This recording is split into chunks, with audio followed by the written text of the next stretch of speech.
Hey, do you have an idea for a podcast but don't know where to start? Or do you have an already existing podcast that you want to take to the next level? Well, check out WeKnowPodcasting.com. From concept development to theme music to editing to logos, WeKnowPodcasting.com is a one-stop shop for all things pod. Don't hesitate to hit us up. We're very nice.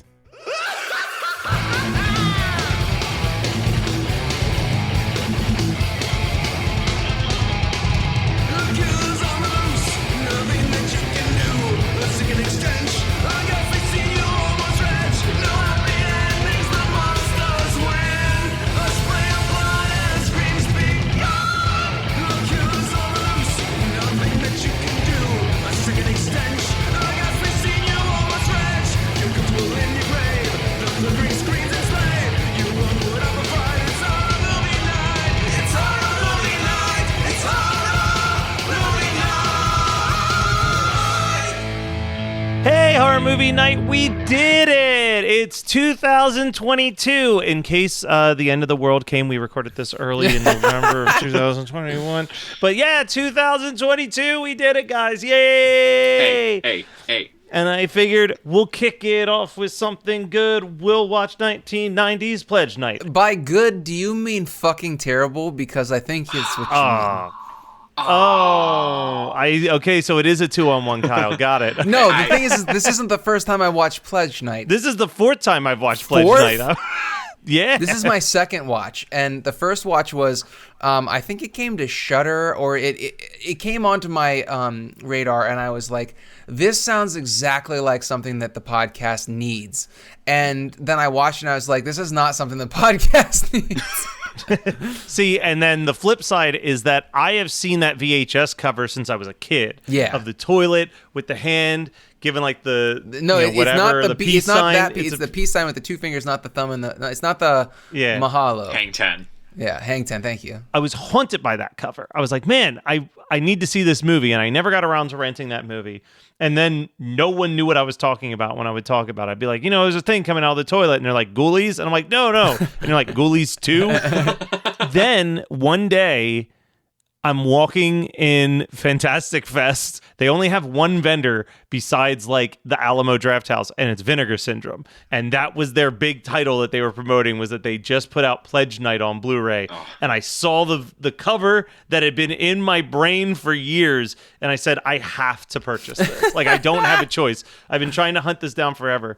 And I actually think I was kind of like, the first time I watched it. Like, I was like, it's fun. It takes a while to get going. But then, when you buy something similar to when you were a kid and you buy a CD and there's only one good song on it, but you're like, God damn it, I spent $12 on this, so I'm going to fucking love this album. Right, you got it. So you like listen to it a couple times. By like the second viewing, I was like, this is kind of fun. And like the premise of this movie, I think, is actually very, very smart and very, very fun. The more research I did, the more I found out that this was written by a former porno writer. Once and then again porn writer, because this was her only non-X-rated movie that she ever made. So that was the best. That was absolutely the best trivia that I found for this movie. Well, and also that most of the stuff that you see in the movie happened while she was researching the movie, which I do have to give credit for. It's like if you're writing for porn and you're getting an opportunity to write a script for a movie, it's like, I don't want to always be writing porn. So let me do research. Let me like really put some work into it. And she found out about all these fucked up hazings that happened at frats, and she tried to put them all in the movie.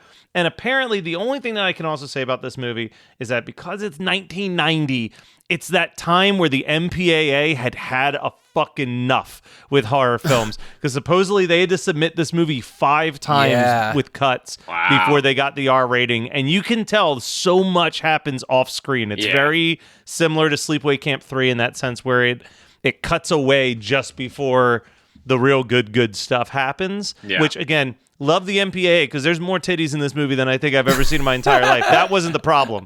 That wasn't where they had to cut anything. No, it was everybody just got the naked. very fake violence. Yeah. Every single, even the final girl, I thought. Yeah, that was a really weird like fake out. The funny thing that I caught was that since the writer/director was an ex-porn, she insisted that every dude that was going to be in the frat get naked for their audition, and no one said no.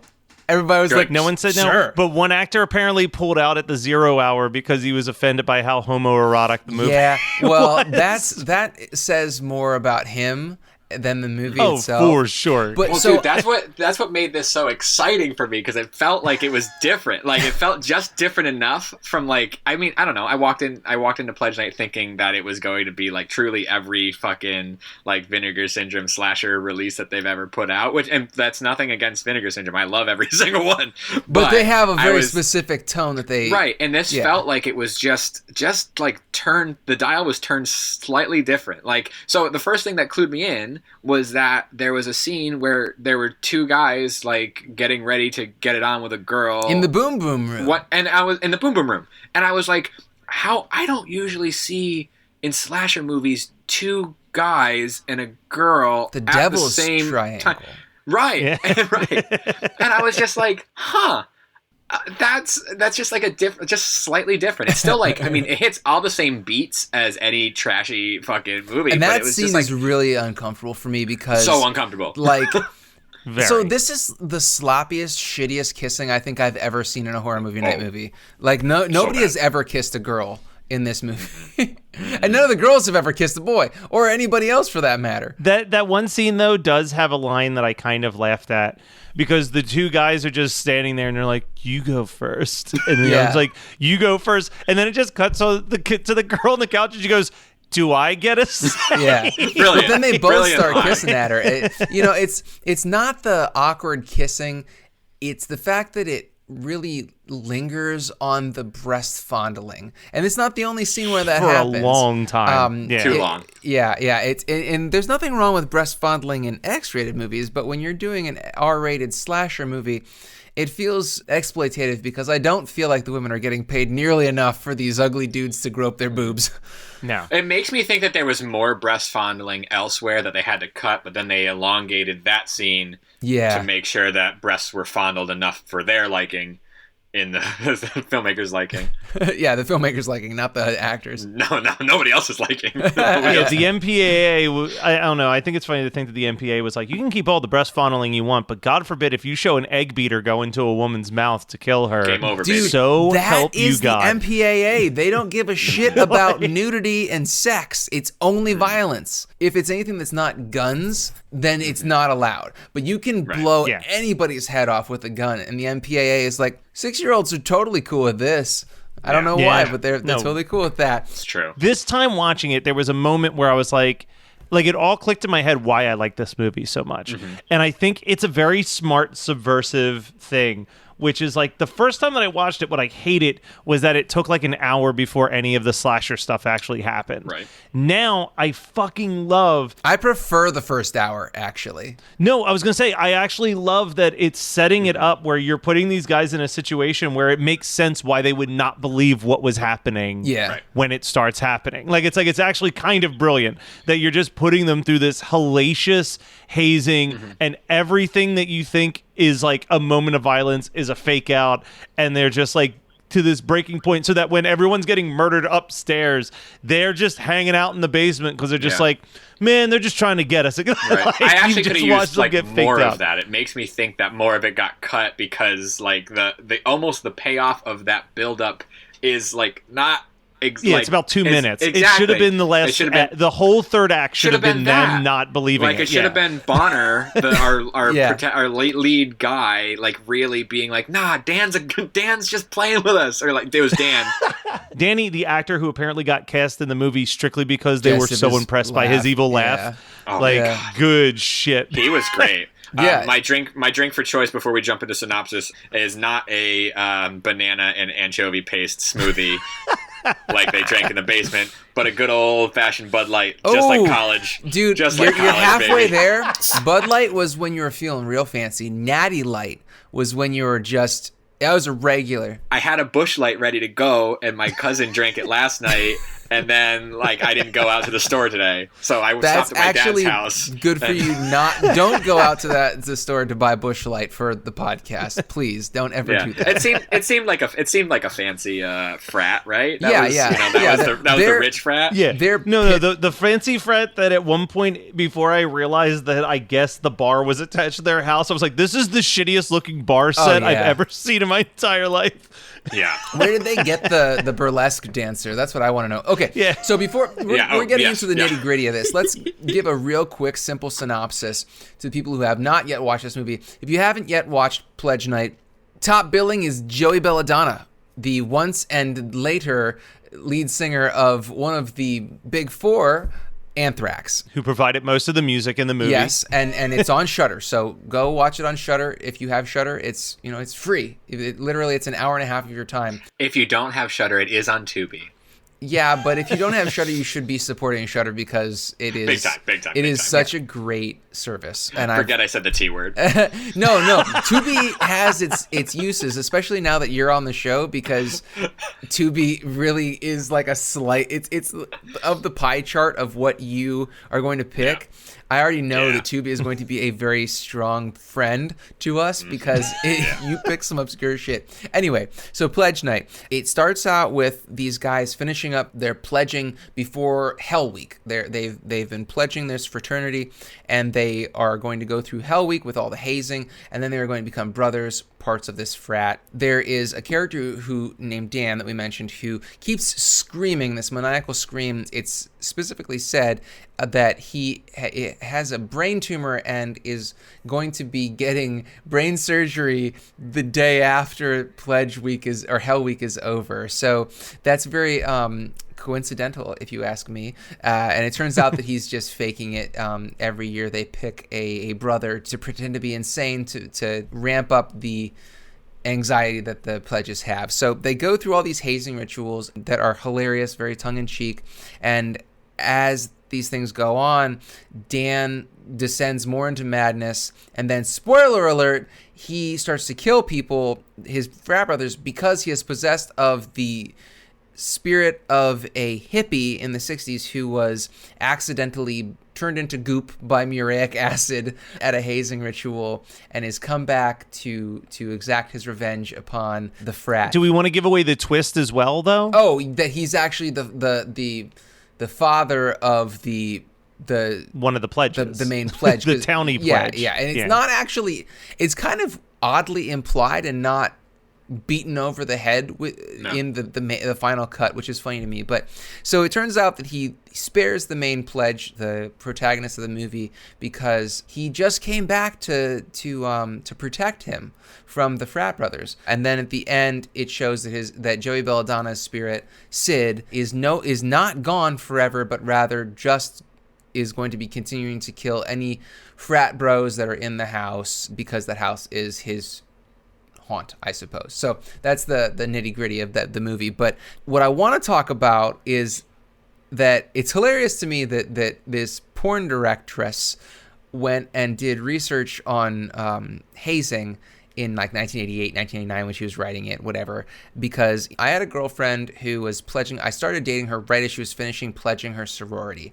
It was the quote-unquote hot girls on campus, and all the shit that you think, the degrading shit that you think that fraternities and sororities do to basically brainwash their pledges into thinking that everybody that's in the frat or sorority is their family, like their blood. It's true. Like, the shit that they made them do was, like, they had to do jumping jacks while a really short girl that was in one of the sisters in the sorority screamed at them wearing an elf costume.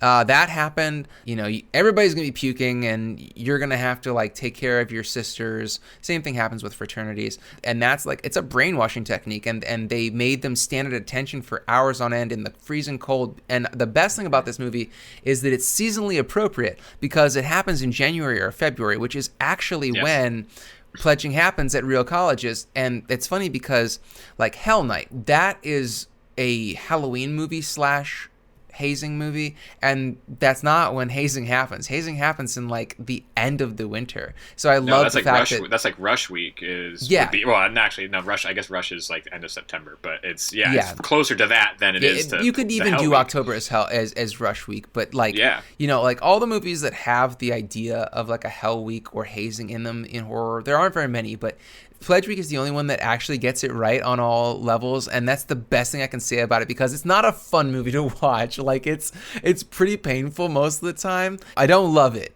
but I feel like I gotta give it major props for the fact that it's the research does shine when when you've lived through it, or tertiarily lived through it. It's fun. I'll piggyback off of that too, because I think that this was the sort of like the misdirection and the gaslighting, for lack of a better term, of the current brothers to the hazing class, being like, why wouldn't you do that for your brother? Like, why wouldn't you take this bullet for them? Or like eat a fucking an ass cherry. Ass cherry. Yeah. Oh, like God. That's completely it, because it totally is. That whole culture is about brainwashing.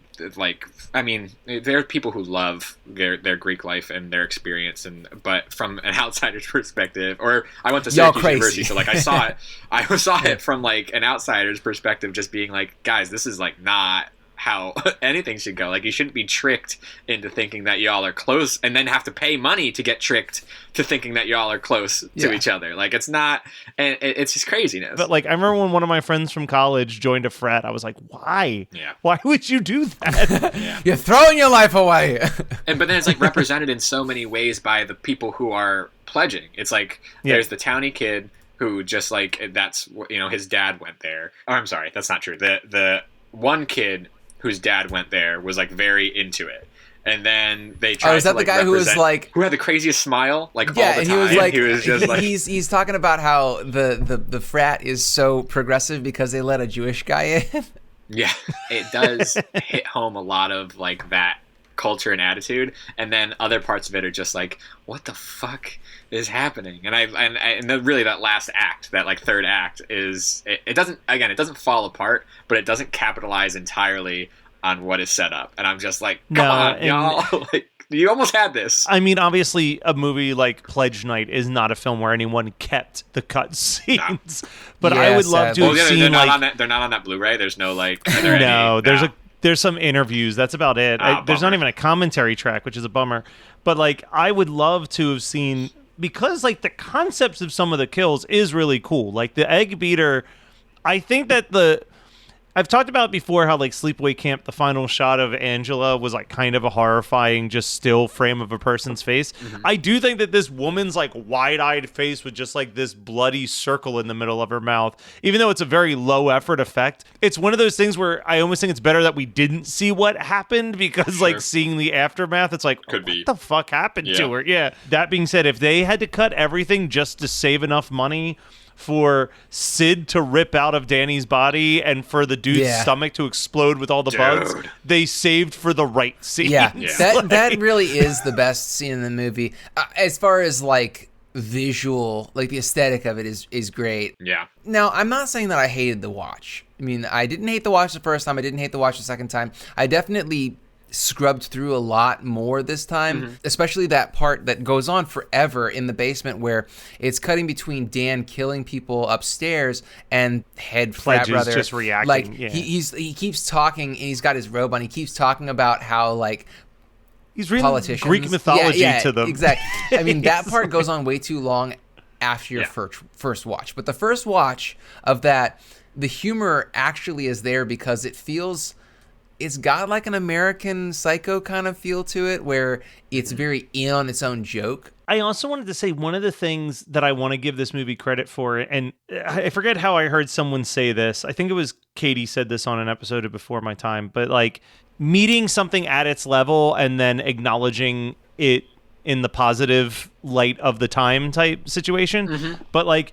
gotta say, horror film in 1990 in a college dorm with a lot of homoerotic undertones, and they didn't use the hard F once in this entire movie is like actually pretty. Like I would never do that to my brother. Like, I think that Pledge Night has some panache, you know? Like, Sid is very obviously a Freddy analog. As I keep saying, this is a good one-watcher.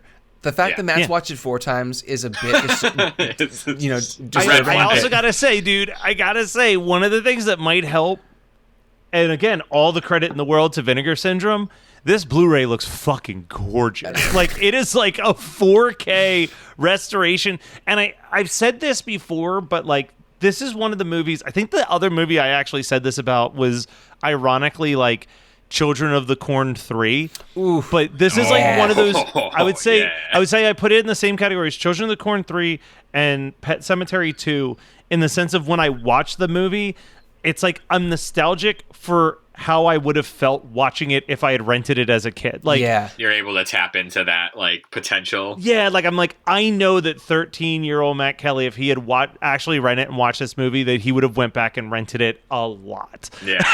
And, like, I also think that there's saying something that like clicks for me. Back when you were 13, your barrier for entry, not necessarily your barrier for entry, like your bullshit tolerance was much higher. For sure. You know, like you could take a lot more, because I think about the shit that I watched when I was 13 and 14, and I was going to the movie store and renting 3 horror movies for $3 for 3 nights on a Friday night. And yeah, I would absolutely have rewatched Pledge Night if there was a copy of that on VHS down there. I want that shitty VHS, style, like that's what I would feel, because like, watching it on Shudder, it looks pretty good. I wouldn't know if it's 4K, but I would say like it looks pretty darn good, and because of that, that high res stuff kind of takes me out of the nostalgia, unless I've already seen the movie multiple times on VHS with that graininess, that grit, and then I get to see a beautiful restoration. Like, by the time this drops, I will have my Kindred 4K Blu-ray in my hands, and I will have enjoyed every second of it at least twice. That I'm really looking forward to seeing, because that VHS rip that we watched, I've watched it multiple times. You can't see shit. Like it's in terrible condition, and I want to see what they were doing with that. And I feel like with Pledge Night, especially with slashers, you can get away with a lot more. You're not missing. You're not Yeah. missing anything not in the grain. No. I just mean, like, when I put that thing on, I was like, "Ooh, this is like pretty." Like, it's like the colors are really popping for this me. movie, I think, benefits from both of those scenarios, truly, because I think it's not a visual wonder by any means, but at the same time, like, if I was watching it on VHS, I don't think I necessarily would have noticed that this was really shot that is a frat house. I've looked, and there's a frat house on Rutgers It's a University. legit frat house that they record, that they take it at. Yeah. I knew that was the case because I'd been in those houses at Syracuse. Like, those houses are they're labyrinths completely. They are staircases that I don't know like where they led to. I had been on one, and then 2 hours later and many beers later, I was on another. I have no idea. It's kind of scary. And then, like, if you think about it at nighttime with a lot more people, you don't know where the fuck you are. And I recognized that, like, layout and that environment. I don't know if I would have recognized it in VHS, but I also would have really enjoyed it because it's a shit like college slasher. Like, it's oh man, if this was on Sci-Fi when I was in college, this would have been my jam too. Like, oh my God, I feel like I am giving it way less credit than it deserves for the fact that I watched. No, I've it heard in you talk 2020. about movies that you hate more than and you're not. This doesn't come across as hate for Pledge Night by any means. This is. I think this is legitimately. Dude, I fucking love Anthrax, and I want to love this movie as much as I love Anthrax. But as much as I love Anthrax, like, I love the fact that Metal Thrash and Mad is in this for a good 2 minutes. But some of the filler that they added is not good. I forgot that it was Anthrax at some point in the movie. I feel like if we're doing Anthrax in a horror movie, the best example of it is It Part 1. And also, I love that, like, they did legitimately nothing to make Joey Belladonna look like a hippie in the 70s. No, they gave him bell bottoms. That dude can't act for shit, by the way. Peace sign it's so bad. No. Yeah, thank God he was just young Sid and not burnt Sid. Like, he but just both showed were up. terrible. If I was Joey Belladonna, I would be like, put me in the makeup. I am Sid all the way through this movie. They filmed this over the course of 18 days. I could have put 18 days into this movie. This movie has two really awesome lines. Go on, Kegel, eat that turd if you want to be a brother, which is just great because I think it was like a hot dog covered in like anchovy paste. I don't know. It doesn't matter. Well, Fucking they gross. did the banana with the anchovy paste, which I thought it was, and then they made those shakes out. So I was like, I don't know. We missed the turd making. Maybe they covered it in Spam. It looked like Spam to me. It's but Spam, it was still, yeah. That would be great. But then, if nothing else, there's this one spot where they're like, what do we do with this? We can't eat it and we can't get rid of it. And one guy just very earnestly goes, maybe we could stick it up our assholes. Yeah. Best line of the fucking movie. Oh my god, yeah, the mullet brother or the mullet pledge just couldn't get anything right. Yeah, I loved that, dude. That was great. That is one of the most off the wall, out of control, just unnecessary lines in any movie that we've discussed in years. And I believe it. That dude was earnest. I feel like that line's even better because I feel like specifically assholes as opposed to just stick it up our single asses. Asshole. It's assholes, multiple. Assholes. All right. Well, I think we've hit all we can talk about with Pledge Night. We gave them 31 minutes, all right? Yeah. We can talk about double features. And Matt, since you picked this movie, why don't you tell us yours? Well, Scott, you're going to be really upset because I'm pretty sure I'm about to take yours as well. No, you're not. But, I mean, there's only one other movie that I would ever want to watch about a bunch of dude bros in college. And that is Dude Bro Party Massacre 3. Man, I could watch that movie once a month. I don't want to do it every week, but I could do it once a month for a year and not get sick of it. It's in a pretty regular, like, not a regular rotation with me watching it, but I would say that there's probably about 10 movies that if I'm hanging out with people and I find out they haven't seen those movies, I'll make them watch. And it's on that list for sure. Fuck yeah. Oh, it's so good. I would go House on Sorority Row.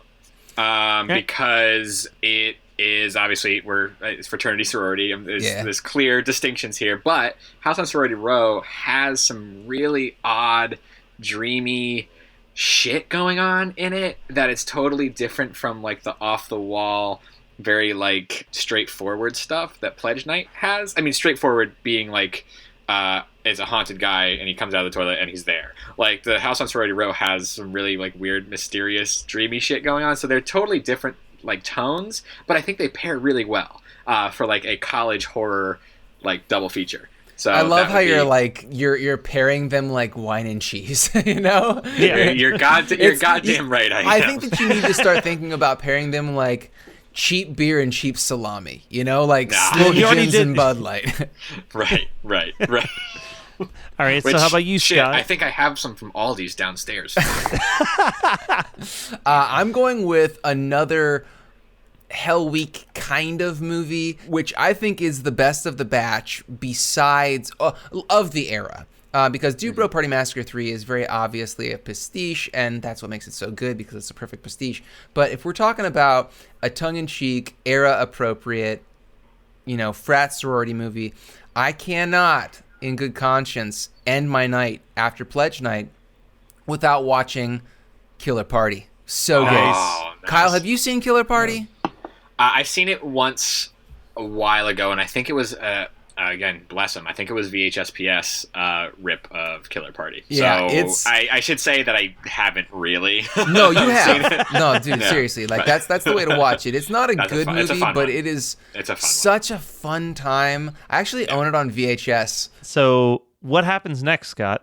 Well, the next thing is, what did we watch or do or read or experience this week that we want to talk about, either good or bad? And Matt, I would like you to go first. So I already said earlier in the episode that, we're recording this kind of late November, but I feel confident enough in the December release schedule to say that I saw a movie that is definitely in my top 3 films of the entire year. It seems like most people also really liked it. I've seen some people really hate it, but I saw Ghostbusters Afterlife, and dude, I teared up while watching it. I felt the joy of, earlier in this episode, I talked about how I know as a kid, if I had watched Pledge Night, this would have been so my shit that I get nostalgia for it.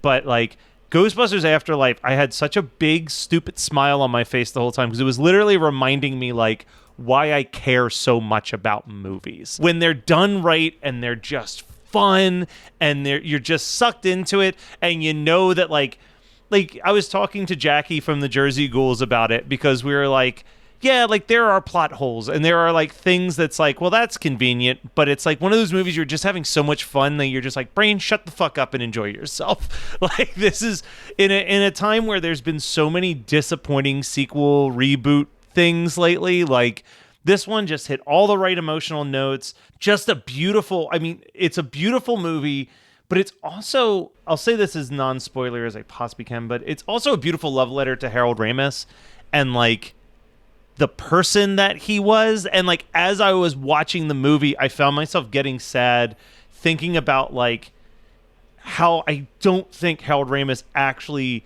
gets the amount of credit for like how important he was to like the changing tide of comedy in the 70s. But yeah, go see it. It's beautiful. I'm not sure if either one of you have gotten a chance to see it yet, but it's fucking amazing. I thought it was a PlayStation 2 game with the subtitle Afterlife, so I decided I haven't. So my wife is reading Cider House Rules.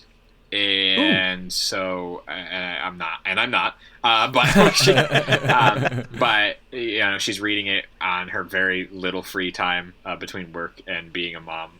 But she was like, I really just want to fucking watch the movie. She was like, I remember loving the movie, and so we put it on the other night when we somehow had 2 hours of undisturbed time. And man, like those types of movies from the late 90s, they fucking knew what they were doing. Like, that is an incredible film. Nobody needs me to fucking say that, but there's something to be said about like every detail is important, and it probably is that way in the novel too, but like it reads really well when it translates to film too. It's like, it doesn't treat the audience like they're stupid, or like, it's not just like emotion porn. It's like very detailed and nuanced in the way that it builds. And I don't know, man, I was just really struck with it. I also thought that, I always thought that Cider House Rules was a football movie, because I got it confused with Varsity Blues somehow. I don't know how or why. Rules and blues maybe are like, they look close in words. And I also would always think that like, Cider House rules, it rules. And I thought that was football-esque. I don't know. But anyway, I know that's like I don't know, it's a great movie, and nobody needs me to say that that's true. But it's first time watch for me. It was really awesome. I thought it was fantastic. If you haven't seen it because it just like came out at a time that wasn't what you were watching or didn't give a shit, like definitely like visit it for just like a really solid, like well-crafted film. It's great. Yeah. Pleasantly surprised, because we watch a lot of shit. I choose to watch a lot of shit. I choose to watch a lot of shit because said, "Sit down, babe. We're watching Pledge." and Carly. I should have got Carly's like. I should get Carly's like last statement so that I could share it, because we thought it was fun. But I'd be okay with that. I'd be okay if every episode ends with Carly's one sentence review when you were done watching it together. It might just be a lot of fuck you guys. I would not begrudge her these things. Yeah. But it's really easy for me to just like sit down and watch something mindless, being both a filmmaker and now a dad that doesn't have a lot of time and energy to spend on certain things. But at the same time, it was very pleasant to do so on something that didn't like wear my ass out. So, Cider House rules. It rules. So when Matt came to visit back in June, he brought a thumb drive with him that had the Pick It Up ska documentary, ska in the 90s documentary. And I sat on that for 6 months and finally watched it. And it was just so delightful. It made me feel so good. It reminded me of so many fun bands, and I love getting that coloration in my nostalgia of all these people that I look up to. It's just, I love John Feldman. I absolutely love Scott Kloppenstein. I love all the Aaron from Real Big Fish. Like, just so many amazing people in that I just looked up to and adored all through high school and college. And it's just, it's great to have some personalization of their experience being like on top of the world for 5 years. Yeah. Is this doc available somewhere? Because I have I can send it to you. I have no idea what the fuck y'all are talking Oh, about, dude, but it it's- sounds yeah, I'll send you a but copy. I'd love to learn. I love It's to so good. learn stuff. It's yeah. Kyle. It's from the same guy who did the last Blockbuster documentary that was on Netflix a while ago, Yeah. talking about ska music. Pledge Night from 1990. If we were releasing this before the Black Friday sale at Vinegar Syndrome, you could pick it up. Hup, hup, Pick it hup. up. Pick it up. Still funny. Anyway, that was Pledge Night. Tune in next week when we're back with yet another lovely episode of Horror Movie Night. Boo. Boop.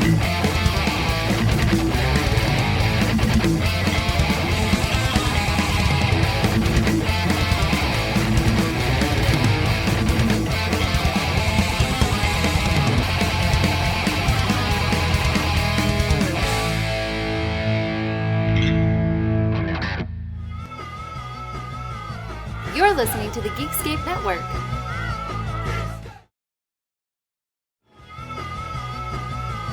You're listening to the Geekscape Network.